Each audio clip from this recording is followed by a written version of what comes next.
Okay, this is totally my jam. It's so nice to be back here today, and I am thrilled to be joined by, I know I use the word icon a lot, but these two definitely deserve it. AFLW star, radio broadcasting star, Moana Hope, and also Olympic Gold Medalist, works for the UN, now works for in international affairs, Ellia Greene. It's so lovely to have you both. Welcome to Global Citizen Now. As we know, athletes the world over are using their voices to advocate for change, none more so than these amazing people that we're joined by today. Beyond uniting fans, sports are a powerful platform to champion human rights, and global citizens understand the power of sport to transcend boundaries, connect with people, and unite individuals worldwide. For this session, Beyond the Game, Sport and Social Impact, we're joined by these two amazing humans who have spoken out against change and for issues including LGBTQI+ issues, rights, racism and sexism, not just in sport, but in society at large. Now, let's jump in to chatting to these lovely, lovely humans. Now, you've both had very varied experiences with the Australian sporting landscape at an international level with sprinting, rugby, and also AFLW. I want to kick off though, Mo. You are a passionate advocate for sexism, women's rights, disability, and basically you were a beacon at the AFLW when the code kicked off. But now, obviously, you're in retirement, kicking back and moving into the next phase of your career. How did you go from that journey from athlete now to, activist, essentially? I mean, I've got 2 toddlers, so I'm still technically an athlete, so to chase them around. I think when I played AFLW, I loved it. I love footy. I played footy since I was 3 years old. And when I had the opportunity to play AFLW, I thought it was like the coolest thing in the world. Because growing up, I always thought I'm absolutely going to play with the men and against the men's, because there was no women's teams. So to be able to do that was pretty epic. But then also as a female athlete, I also wanted a family. Well, as a female, I wanted a family. As a person, I wanted a family forever. And I got to the point where I was like, I need to start a family. But then the commitment that footy expected of us and the pay just didn't weigh up for me to be able to do both. And back then my ex-wife was birthing our first child, so I technically could have still played, but I couldn't afford financially to do both. So I ended up choosing to step away so that I could take care of family. And I don't regret that decision. I have 2 beautiful kids and I love footy, but I also think it has a long way to go. Absolutely. Now, Ellia, you've been awarded an Olympic Gold Medal, as well as a Medal of Order of Australia, as well as a number of ambassadorships, including with the UN. So it is an incredible list of achievements for someone so young. Tell us about your career on the pitch, the track, and now off the field. Gosh, that's a long list there. Well, I don't know where to start. It's been an incredible journey, and if I was to highlight one thing that I've taken out of my career so far and my experiences, is how much value they've added individually to my next career now in international affairs and international security. And being a professional athlete for just over 10 years has taught me a lot and about how sports can impact society. And being a Fijian-born person, also, I've seen what sport has done for my country and my people. It is so much more than just a game. It's a part of life. It's one of the strongest values of life in Fiji. It's the whole country erupts when Fiji plays. I'm sure if you would all know this. And this is what actually had inspired me so much to achieve, to win a gold medal, and also to do the work I do now in international affairs. And I was adopted from Fiji, so to see also how life could have been so different for myself, living in extreme poverty in the village, I will never stop giving up on wanting to make a better life for my people and also for people living in extreme poverty all over the world. That's so interesting, and I think we need to kind of stick to that, and I'll bring you both in on this. Mo, I mean, I think we all remember when you were signed by Nike as being one of the ambassadors. as well as playing, as well as doing media conferences and things like that, and then becoming an ambassador, how does that impact the ability for you to do your job, but then also wanting to lean into, because sport, I think we do expect that some of us look at our sporting people like, beacons of hope, sometimes morality for right or wrong reasons. How have you sort of seen that ambassadorships and things like that, more coverage can help to kind of shine a light on the activism space? I think it was amazing. You talk about Nike. Now, I'm a kid that grew up in Housing Commission out in Broadmeadows. My mum and dad could not afford anything brand new. And I was always obsessed with Nike. So I used to draw swooshes on my clothes. And if you see the way I draw, it's worse than my 2-year-old toddler. So my swoosh didn't look like a swoosh. So to be able to go from the kid drawing swooshes on their clothes all the way through high school, to having Nike say, we want to sign you as our first AFLW ambassador, just sitting there, I was just like, I'll do it for free. Like, just as long as you give me free stuff. And it was just like a really cool moment for me, because that's like a whole like circle back. And then one thing that I loved about it was I used to always, after games, give my footy boots to little kids as well. So after a game, I'd take my boots off and give it to a kid. Or if Nike sent me extra stuff, I used to take that stuff if I didn't need it and give it to local footy clubs for kids who couldn't afford it. But then to have sponsors, individual sponsors, I think if we talk about AFLW, right? I was the highest paid AFLW player, one of two when I played, and I was on only $29,000. For 6 months. The highest paid male was on just over $1 million, right? The highest paid female, or the average female salary now in AFLW is just over $80,000, right? But the commitment's also doubled. It's a 12-month contract. So has it gotten better, or have they just made it sound better? So some of these girls are still working. So when I played, I had a full-time job, full-time care of my special needs sister. So I've got a special needs sister, Lavinia, who was born with an intellectual disability. So I still cook for her, clean up after her. She goes to a day program. She can't be alone. I give her 24/7 care. So add that on top of that, trying to play footy, and then you think about the pay. I ain't making anything.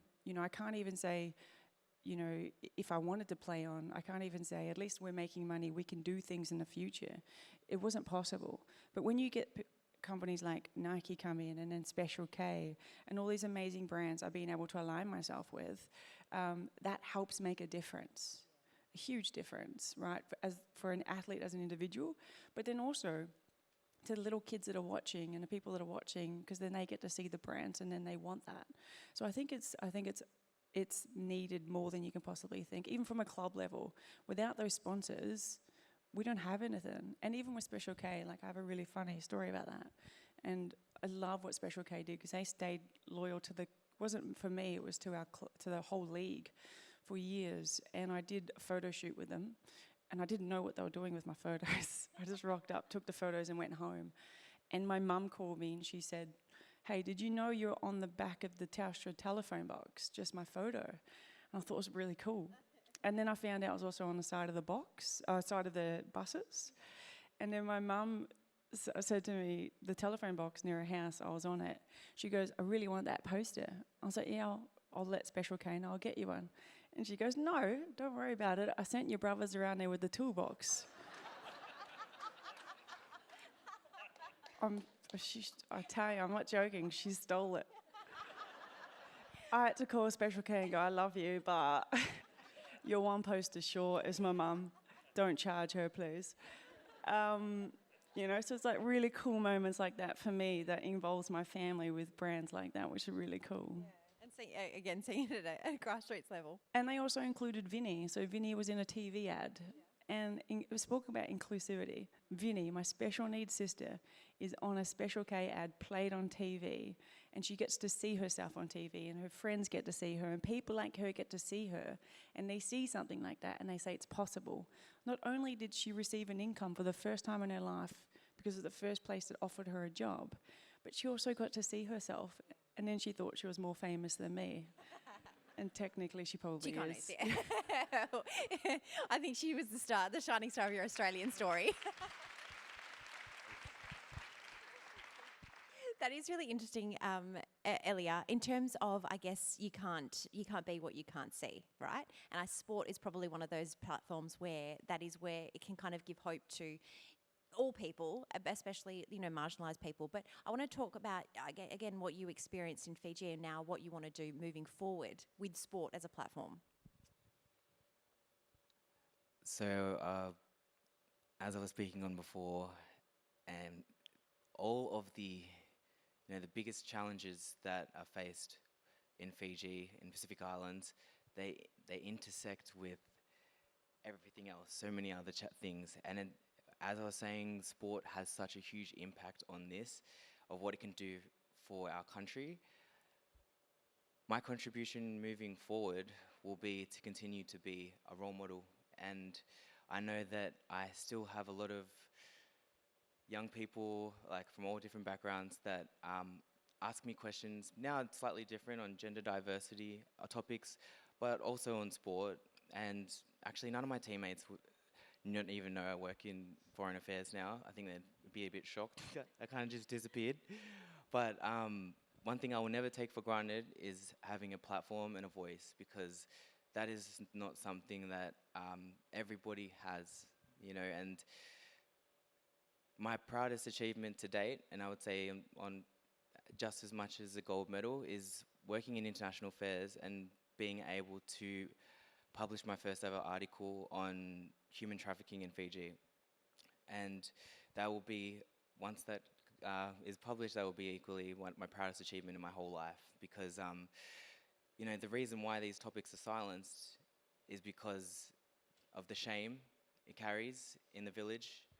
I was literally just on the phone to my Na yesterday, and I was really excited to tell her about the work I'm doing and everything, and any kind of discussion about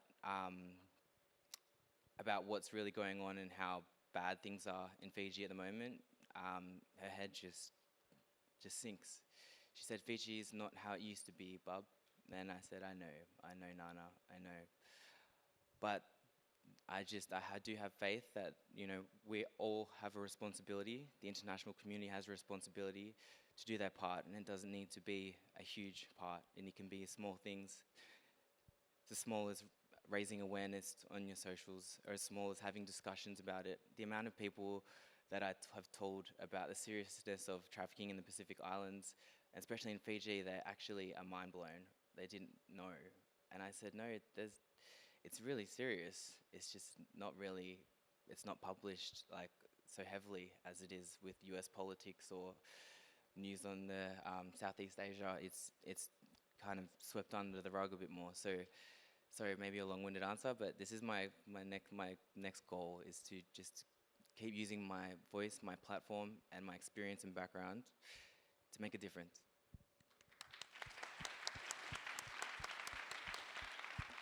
I cannot wait to read that when it is finally published. I'll be sharing it loudly and proudly. So congratulations. Can't wait to see the final topic. And again, that kind of brings us into that intersection of sport and politics, right?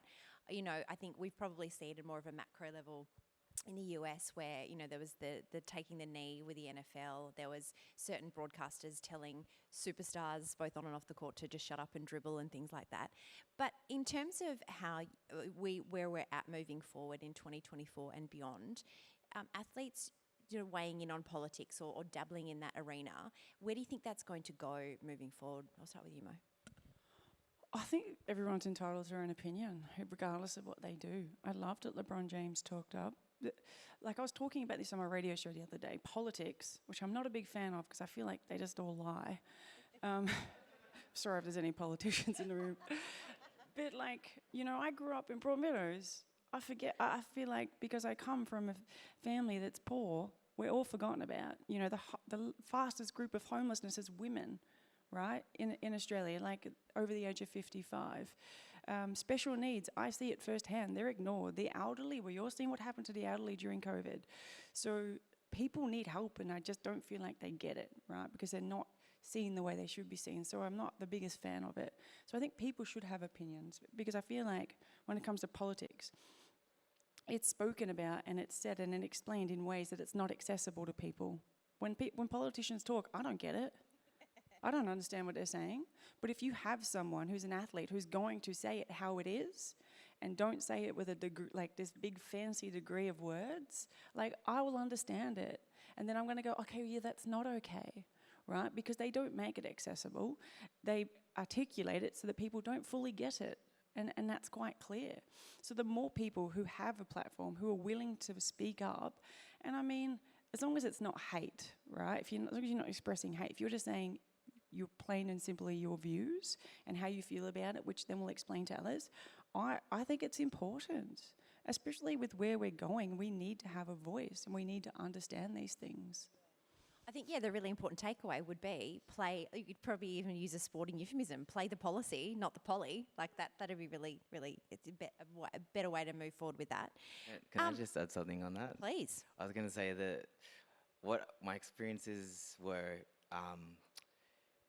in that is that a lot of athletes, professional athletes, are also terrified to share their opinion on political matters because of the repercussions that come with that, and that's from personal experience. And you know, I think most of the world saw what happened with Israel Folau, and I'm not going to go over that, but you know, there are a lot of consequences when you use your voice and platform. So it comes with a lot of challenges as well. So whilst it is such a strength, the reality is, if you were to speak on certain matters, you're going to suffer the consequences as well. And then I've seen that even from sharing my support for Palestine and sports people that support Palestine, I received over hundreds and hundreds of messages of abuse and everything that came with it. And I wasn't, these are the things that come with. But if I was playing as a professional athlete still, I would most likely be in trouble for, putting something up that's controversial to the organisation being in a sport. Do you have any advice on, now being removed from it, how organisations can deal with that, or is it just a wider communications issue? I don't think that will change. I'm hopeful that it will, that athletes can have more courage to speak on topics that they support and that they believe and want to share a message that will create real change using their platform. But I think there's a very long way to go in that process of knowing what is appropriate and acceptable to the. It will be different for every single sporting body and organisation. There's just so many different parts. But just if there was an actual, if there was a standard baseline expectation of what an athlete can and can't say when it comes to political news or political opinions, then I think that maybe that could have an impact. But yeah, it is a dangerous thing to do for a lot of professional athletes, if I'm honest. Yeah, absolutely. It could, you stick your head above the pulpit and there you go. Gender inequality is probably something that is probably also just a lightning rod if you decide to talk about it. AFLW spoke about the pay discrepancy and things like that. I guess what we saw last year with the FIFA World Cup, not only taking place here, but also, the Tillies, they were the first team to fight and win for pay parity with their male counterparts, and look at the runaway success. What more needs to happen in terms of reaching, is it changing ways to change a narrative, or what more needs to be done to find gender equality within the sporting realm? I think if you look at the pay gap report that was released recently, we have a long way to go. And if you look at the stats, to have equality, women are still going to have to wait 131 years before we get there. That's based on the trajectory right now. So I always think about things about, same as footy, right? Why did I keep playing for $29,000? Because I knew that if I did the best I could, it would help the future generations. And if I ended up having a daughter, she would have the option, right? So you sacrifice things to make a difference. But at what point do we say that it's not okay, that women are women are losing on average $18,000 a year in business because of the pay gap? That's a lot of money. They can buy a lot of broccoli. Or like 2 stems in this economy. Yeah, but I'm like, and broccoli is expensive. Like I have to buy it all the time, and I almost got to sell my car. But do you know what I mean? Like seriously, like there's a huge gap, and it's an issue. Yet nothing's been done fast enough. Yes, you can release this list. Yes, a lot of these companies are in the media for a need. Are they going to make a difference? Is it going to happen? We'll see next year if they make a difference. We have a long way to go. AFLW athletes right now, 80 grand. Is it enough? No, it's not. Because even when I was playing, I'm getting criticised at the same level as the men, right? But I'm not being paid. Like, if I'm getting paid $1 million, shit, say whatever you want. That goes for me too, by the way. Call me whatever you want. I don't care. I'm here. But when you pay me 29 grand, don't call me that. Don't tell me. I remember first season, nobody knew this because I got told by my club I couldn't tell anyone. But 2 weeks out, I tore my PCL. Couldn't run, couldn't jump, couldn't sprint. My knee was heavily taped, and I got told I couldn't make it public either. Week 2, articles about me, horrendous. Week 1, horrendous. Week 3, my brother calls me and goes, have you seen the paper? And for the first time, I thought they wrote something nice. So I thought, I'll go get it.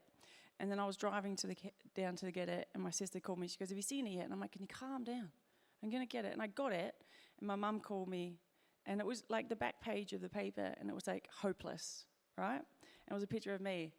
And the funny part of that is my family's very protective. I'm one of 14, by the way. My mum was in the kitchen with all my brothers and sisters, and they go, we found the guy who wrote it, and we looked him up on Facebook. I love these brothers, by the way. No, it's my mum, not my brothers. They're like, what do you want me to say? I'm like, log out. Imagine tomorrow's headlines, Hope family go crazy. Well, not really, you wouldn't be there. But like, if you're paying me $1 million, call me hopeless. Do you know what I mean? And you're only paying them 80-something thousand. You are critiquing them at a level that you critique the men, but they're not training full-time. Men train full-time, and they're bloody awesome. And women are not trying to be better than the men, right? We're not trying to be. The men are in a league of their own. They're unbelievable. I watch every game. They're freaks. And women are also unbelievable, and they're freaks. So stop comparing them, but also compensate them so that they can train full-time. Oh, that entire soliloquy on a T-shirt, all of it. Ellia, in terms of gender, and knee, you had so many knee issues as well, you poor thing. It's a triggering word. Yeah, I'm sorry. And yet still a gold medal. I guess gender equality, or even conversations around gender, I guess in the space you're in now with international affairs, and also I guess rugby sevens, and also track and field. Is there movement there, or is it still quite stagnated?